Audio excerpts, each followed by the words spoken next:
Since the Charleston massacre, there have been several attempts to pass laws to close the, as they call it, the Charleston loophole. Now, this loophole allows a gun sale to proceed if a background check is not completed within 3 days. A bill that passed last year in the U.S. House would extend that waiting period from 3 to 10. South Carolina Representative Jim Clyburn was the lead sponsor of that bill. Now, the other 6 House members from South Carolina, all Republicans, voted against the bill. The legislation has not been taken up in the Senate. Well, meanwhile, there is a renewed push for gun reform in the wake of several mass shootings, including at a school in Uvalde, Texas, and what police say was a racist attack in Buffalo, New York.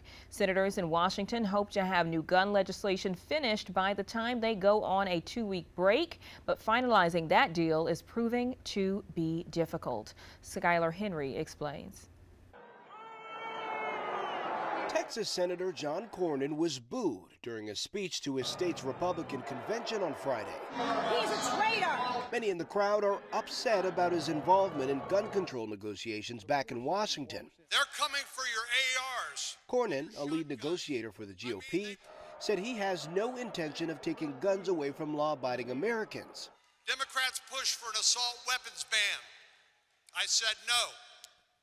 They tried to get a new 3-week mandatory wait period for all gun purchases. I said no. Earlier this week, the bipartisan group announced a tentative deal that includes investments in mental health and school safety and enhances background checks for gun buyers under 21. We have an obligation to take real and meaningful action. But senators are struggling to come to an agreement on other issues, like how to close the so-called boyfriend loophole.